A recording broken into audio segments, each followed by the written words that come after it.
Welcome to Dungeon. Sorry, that's a hard to pronounce word. Master. Dungeon Master. Yes, we have it understood that this is what we're off to now, is going back, traveling back to the dungeon. But that the necessary writers of this show have scraped together to build a Dickensian play that will someday never become a movie because it cannot be. But that the script is with the Writers Guild and it's about skateboards. But not about riding them. This is about me, Dungeon Master, taking a few licks and getting back on my skateboarding tricks because, yeah, that may not look like a scaly amphibious arm like I have, but it's just a rare sunlight perspective, and my shoes are actually black, not white. You have to understand that the cameraman is colorblind and is making things happen that aren't happening. And I don't necessarily agree that this is the way Dungeon Master 42 should have gone, but that I have very little to do with what I have to do to escape another dungeon, and that the land between them is found only by skateboard ride. That skateboard ride is the only way to get to the promised land, the second half of Dungeon Master, which isn't even to our appeal yet. That we still have a travail ahead of us, and yards to surface, and that we'll be drinking Coca-Cola till late night, wondering what will happen next on Dungeon Master, and that the AV Club is now involved in this. It's so reassuring to know that there's someone out there looking up for us, and that the AV Club was so essential that I had no idea that they hired me without me knowing. Is a Dungeon Master trick that when I joined the Dungeon Master Guild in that episode, I actually went and joined it again on Twitter. It was such an event. I hadn't had that much fun since my bar mitzvah, really. It was a beautiful triumph in that we all went home and were happy and went separate ways, and now I've got the cleric with me. What do you think about this nice, fine ride that keeps going around in circles intentionally until we can build up the Time Fortress energy tunnel that will take us through the portal to the next dungeon? What do you think about this ride, cleric? Well, Dungy, you haven't really done better than this. This is getting us where we need to go, and I like this point of view because although it looks like a video game, this is very much live action, in that the fact that we're controlling live action isn't virtual reality. It's that Dungeon Master always predicts the way the camera's going to go because he just follows the camera to where it's going to go. So that he's predicting its movements by following the camera is a good way to do it, because then it's all happening at the fact, before and after the fact, right in the middle, the induction, you know? Like David Hume would say, the utility charged is not political or psychological in its actual activity of change to the utility objectified. And I had to figure that out the hard way, and really while I was racing around on this skateboard doing cool tricks like that one, and I didn't even land it, and there's edits in this video making it look like it's not one take, and that's just a new thing for Dungeon Master to have so many takes. But once again, this footage was found somewhere. I didn't dare. Oh no, I mean, that's me. It's me going home to the next dungeon. Yeah, that's what I'm doing. I'm losing credibility with my audience here, Dungy. You better take back over. Oh gosh, I'm having hammering time to get back into the quality of the thing that I'm gonna have to look at, though, is how that differs from, for instance, what we have in other boxes like Xboxes and things, and how there are other skater videos, and how we draw on to the next commercial without giving too much away about what this important POV shot is, and that we're looking at a camera. It's also evident now that this real video is coming on, and all we have is the readied action of, that this is supposedly going to be a skate video. We can't wait to see. But that the fisheye lens is something so out of ordinary that we're going to tilt the frame. And tilting the frame always makes us throw out of balance. And that this doesn't look like the POV shot we're looking for. Could severely run us into what we really need. And that is a skate video. That we're on a bike, we can deal with that. There's a puppy, we like that. That says digital puppies are important puppies too.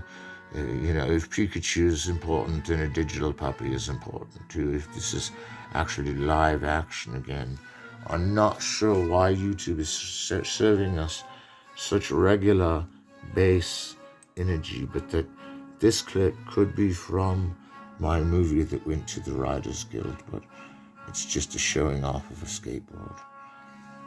That we're going to find that there are other videos and other things that will take us to the realm of skating. That we must go into the realm of the skate to appease the enchantress as she may be in her error, in her fantasy. That we are therefore the enchantress, and that we are now all learning to skate because she said it was cool. And that we've skated so far that now we're already seeing where we could see maybe another skateboard drawing. Yes, we must thirst for them, that we're looking for them, that we're going to Switzerland, and that's where we're gonna skate. And that I'm not making any mountain jokes or anything about Switzerland now because we're on the terrain. And that we're back on the delicious skateboard, like as though we were riding a motorcycle in Easy Rider down this love train highway of peace and regularity. It's the one time Switzerland was neutral that I totally agreed with that point of view. And this, going down the causeway, we're going to have a new version of traveling between dungeons. This ride here is taking us to the next marker point. That we won't get a level up, but we have a long way to travel. And this be our means of travel. All because we were trying to get a script green-lighted that was just innovating about the skateboard itself, not even how it rides fast down this hill. And that YouTube creators has always given us such runs of everything that, and I don't mean bad runs, but good runs of theatrical distribution and the exodus to cinema glory as the studios have produced some of my friends' movies, and he keeps all this Hollywood chatter to himself, and I just don't ask him what he's doing, but that he said he's rebuilding Grand Hotel in his head means that it's somewhat of a film buff code that I can't remember what it means to rebuild a film, except for that you look for all the scenes in the order that it was originally noted to go in, which is never the case of how the movie is handled when it comes out, because the Notebook gets so thwarted by changing reels. And he's still in one shot. Now we're in one shot. It was like before we weren't in one shot. And now we are treading down the alleyway of delicious highway that was once on our minds, and that we're traveling somewhat reverse to show the same clip over backwards wasn't edit and wasn't part of the long deluge of a take that if you come closer, it looks like he's falling downwards, sort of, when he goes straight on. That he's being pulled into some vortex or something, but that all skateboarding is vortex to vortex, chakra to chakra. It doesn't surprise me that his Aerodynamics are perfect, as always. That runner time up in front looks like such a realistic image, like you're actually on the road with him, that you can't follow him all the way off the frame. It's obvious that even these videos are framed. But if you take away the frame and come in close, it does almost look again like a rotoscoped video, but that it could just be the dial of digital they're using at the time. Really, really impresses me.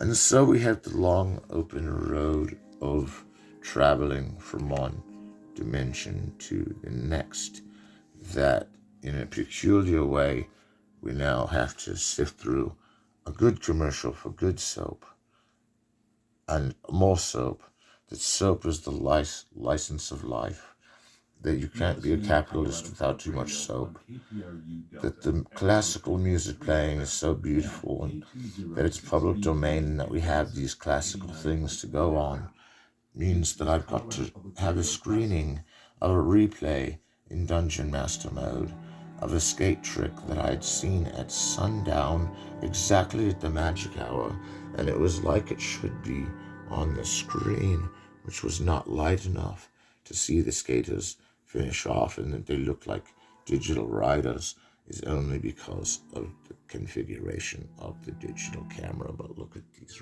riders go. And that they're trying their best to impress everyone who's ever loved skating, especially one I know, who was actually had some rights to this show a long time ago. And I hope she's impressed with nothing but skating, because that's all we're doing this episode. We found only skate videos, that a couple of videos snuck in there of like a chick about to skate or something, and that wasn't enough. We had to go for the heart of the dungeon race, and that we got there with Grand Theft Auto means we're taking it easier this time and going on mountain cliffs, skateboarding all the way down. That one false turn could lead us to thine valley of the shadow of death below. Does nothing to avail these riders in the dark who are going at sunset down these hills. And who knows if they were programmed ahead of time, but they look like real people too. And only real people could make those moves, unless, of course, they were an AI video, which we can barely tell if it isn't, because that it's moving this fast without glitching means it's probably not a failure of AI, that these roads are exactly what they look like. I remember back when we were in Switzerland, for instance. Switzerland was a kind of road like this. But if we follow our courage, and if we follow our heart, and that if we feel totally excellent, totally smart, we will feel the day burning long in our heads, that the way we traveled down in our disco belly threads. And who knew the answer to the problem procure? Something was fed of our skating demure. That was a little bit of Dungeon Master trying to remember how to write poetry, in case he's ever connected to poetic novels and things of the such that won't even time onto your Twitter posts. It's been a long day and these Dungeon Masters are going on, and I love them. I could be in Dungeon Master mode, skateboarding down this mountain to get to the next dungeon for another hour and just tell you stories and things that would bore you considerably about Dungeon Master's partners and all the other personalities he has, and then his other partner who has a lot of personality to get rid of, and that all of us kind of lose our personality only until the product is greenlit and ready to surface, and that we take a bank on these videos to be accurate, and that there's already been some inaccurate videos on this agenda. Hasn't discorded us or distended us from what is a nearing compromise of these skateboarders to head down the hill at the same pace and be forever golden in their happy trails. But this music and these images and the graceful ballet of the skateboards goes on down this enchanted paradox of a valley, that the sandstone rocks on all sides demarcate the cliff to the left and a long drop from a cliff on the right, that they're perfectly fine skateboarding down, and that I'm not adjusting the iris, as we've discussed.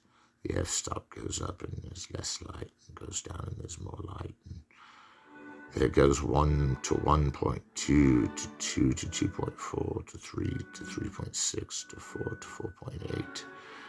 And not always to 4.8 is the idea of letting or exiting iris light, that they must have heard me on their video, because now it's adjusted for a different light setting and it's still sundown eclipsing the road, and that it would be hard to see on the skateboard going down the road.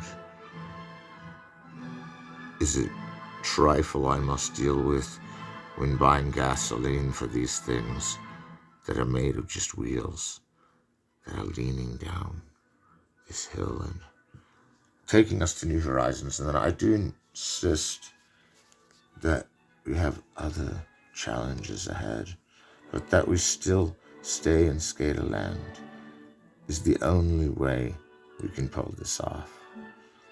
And so the only other thing I could see would be like if I clicked on a biker video, then yeah, we'd watch the biker, and not just a mountain biker, but like, sorry for the commercial, I know you had to sit through plenty of those. That these you can start to tell are real people, and I had to forget what story I was telling when, so I'll tell you that these are real people, that they are not what the last Mayfield had been is AI digital of that road, but that they were real people too is hard to tell anymore on the internet, and that I understand internet skepticism about this show not existing at all, because I've heard rumors that this show hasn't even come out yet, and while I'm making this episode, I'm sure there's some that are pirating it right off the mainframe, because I've seen other episodes come out, especially the first one, before mine was out, and they were all traced back to my file somehow as the exorted one, and that's only because I know the YouTube creators, and there are a lot of amazing people, and that we're juxtaposing YouTube with YouTube to ultimately bring the best of YouTube about on these Dungeon Master channels, and that we had a long way to travel, and that now there's vehicles and skateboards is really what I wanted to sail home on.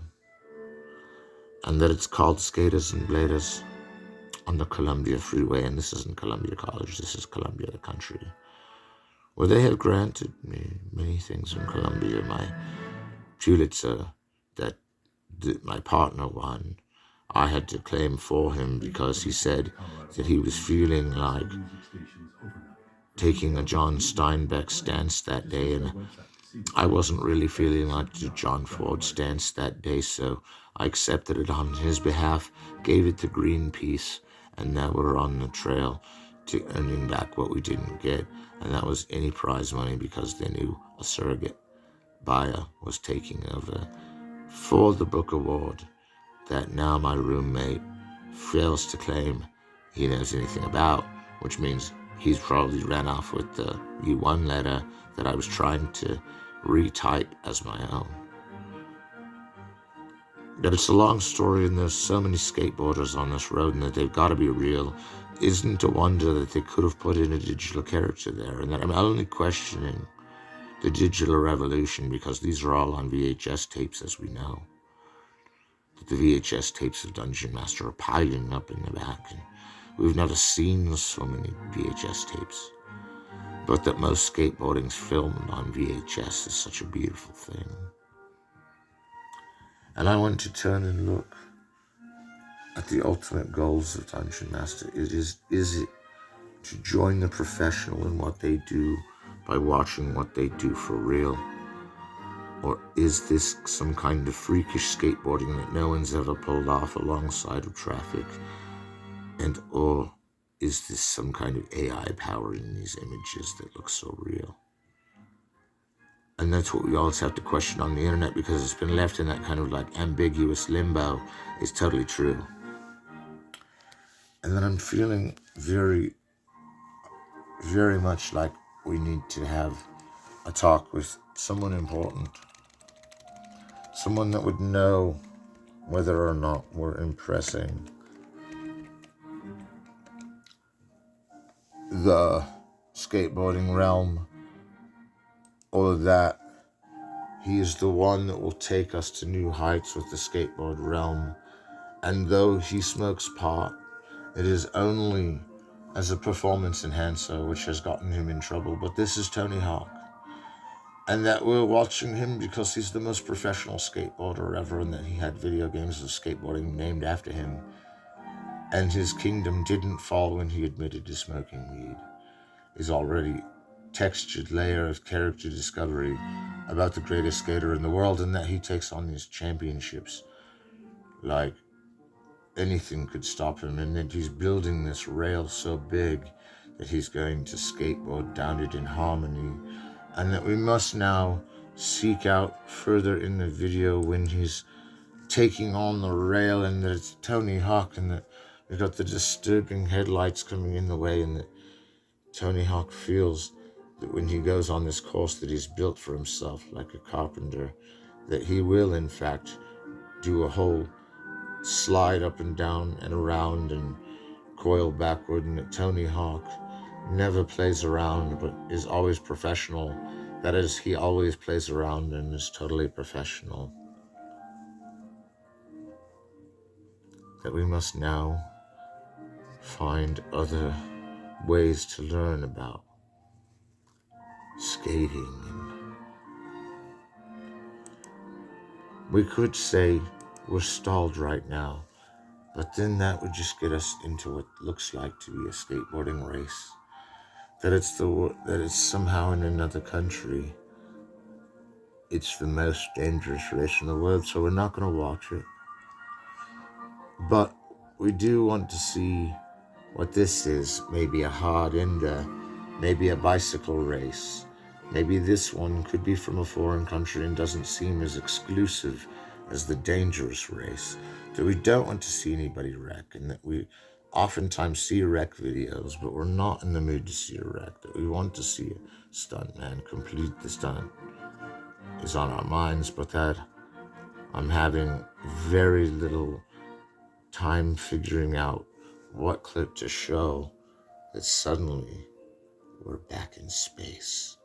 And it's the last place we need to go to get to the interstellar base on the other side of the portal that will lead us to dungeon number 42.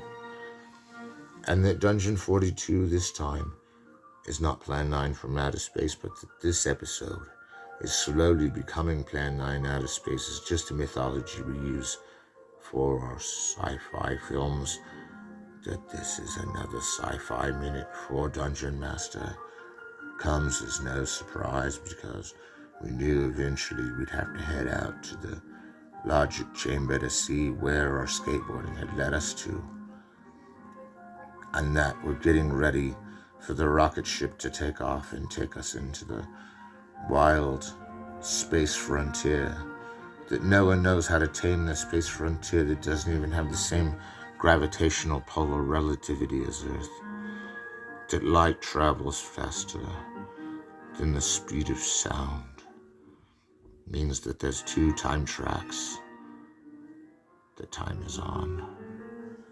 And I find that astrophysics is so accordingly to the quanta of mathematics that we steal into the atmospheric outer space, that this skateboarding has taken us to somewhere within the brim of the long gone and things past.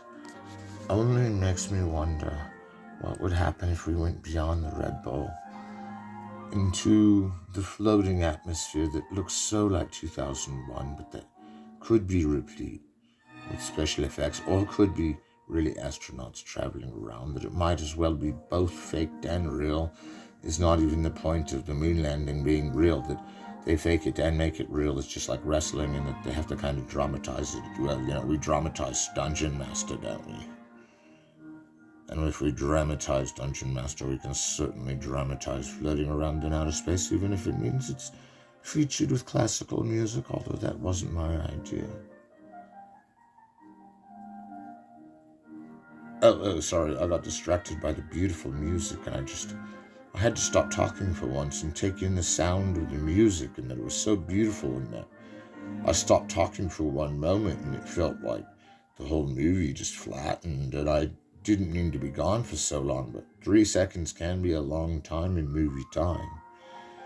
That I'm getting the video I need from the feed of the outer space train that we are taking to land back on the other side of the world faster by going to space first, is what we're precisely doing in this portal. And that these images are now getting fuzzier but faster of the orbital gravity pull of the subatomic electromagnetic particles that deal in relativity between gravity fields. And that all gravity fields keep our gravity in order is totally relative to the subatomic particles that build up in them all. That it would take billions of them to even fill a cell, and the cell is the smallest organism, except for an atom. It means that atoms are 2 billionth the size of a cell, and you can't see the cell without a microscope. And when John Payne Leave was discussed at the last masterclass, we had an ideal that the microscope science was found. The microscope science, you say? But now we're getting really interested in microscope science. That may be the one thing we're going to see in Dungeon 42, which we're now going to Dungeon 42, and that's what names the episode, and that we're going to have to look at this movie. And that there's a commercial is only fitting because we've traveled so far. We've come with so many skateboards. We've gone in to see the thing we're looking for, and now we're into the Dungeon 42. That all was the getting to Dungeon 42 still doesn't have a level up.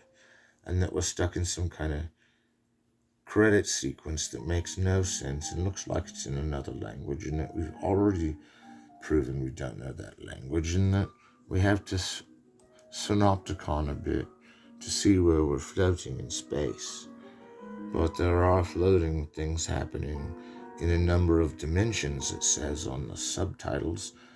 A thread so thin that its width and depth are negligible, has only length. This is John Payne Leave, that he's being scientific in French and counting a graphic chart up and down the dimensional fields is so taken as like a logarithm almost, or that it was an algorithm to get to the logarithm is usually the case. And that this is finding more ways to explain things, not like amoebas hatching under a microscope, which has happened, but these cartoons of how to do algebra and geometry are making me smarter. Smarter that my intelligence gained 1 without a level up. Everybody in the party gains a +1 of intelligence for even looking at John Payne Leave's interesting cartoon. That it's teaching me a bit about science is not scaring me a bit. Aren't you scared at home? That this could be the film to unite us all and be there. When everything's gone and there's nothing left, we'll have the Dimension film of John Payne Leave talking about multiple possible dimensions. And that we may make our choice right or left to go into a multiple possible dimension. It seems as though one dimension would be a logarithm. And I'm not challenging you to have a pop quiz or anything, but these measurements seem to be accurate based on the route and destination of the angles of the covers of the card. That dimensions are added and never quite subtracted until the final showing removes any removal necessary. And I can't exactly tell you why I'm learning so much, by just reading the words 3 dimensions in English, but seeing them in French is intimidating that there's even other languages. Dungeon Master can speak every language. That is, the only language there is English, right? Because I speak it. I'm Dungeon Master. You all must be playing this game speaking English. That guy that speaks Spanish 2 is allowed to play that game only because it's on a Spanish 2 level. And I think we're okay with a couple of Spanish speakers joining the club as long as we have a translator. But if it's French, forget it. I can't figure it out. I'm just a dungeon master. And so I'm reverting to the standard. English is the only language that you ever need to speak, and that I ever need to speak, and that I learned it as a young lad at Fort Cheshire in my Sally longings of days of the sawdust that were the bug fight that we're seeing in Jane Payne Leave, which is so disgusting and hideous that there are bugs in this video, that we did not see that the Threshold Guardian had become a layer of bugs so detestable that they look like that if they came out of the computer that they'd just be the Night of the Living Dead of cockroaches, and that these disgusting, horrible things are running around across the screen caught my eye after it had already been so modestly spoken of. And now, Dungeon Master really wants to know what kind of equation they're going to learn next to do the next special effect, to cause the relativity that the math equation set up. And this film is becoming one of my favorites ever, and I'd never seen it, but there's too many rodents and bugs. Rodentia, I've heard, can be a problem, and that it's like I try to talk to the animals, I do, and sometimes the animals talk back to me, and then I talk back to them, but then it ends and I wonder if we really talked at all.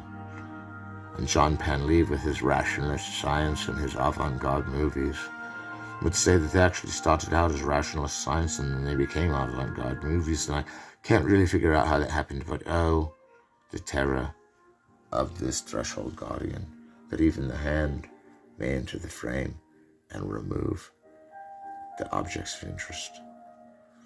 And that I don't know quite where Mr. Painley's going, but I've got a few questions on the other side. On the other side of where this goes, is there in fact a lesson that we can take with us from these underexposed footages of machinery that is supposed to govern time travel even, that we're really not even sure what describes reality, and there's no way of knowing, according to Payne Leave, that he knows he's a scientist making these Schoolhouse Rock videos of avant-garde, are really trashing my mind into the sense that I don't know whether I'm sober enough for this game or if my tequila has drained me out. But it's over now, that we don't know what route to take, that we're going to wait to get on a skateboard again because some of those mountain tracks were dangerous, and we're just going to say that at this commercial, Dungeon Master 42 comes to an end, to be continued. Maybe in the next level we'll be so lucky as to get a level up. But this time we made it through the dungeon, and that's what was required. And that we had an intelligent +1 to keep note of back there when John Panleave was teaching us. End cut.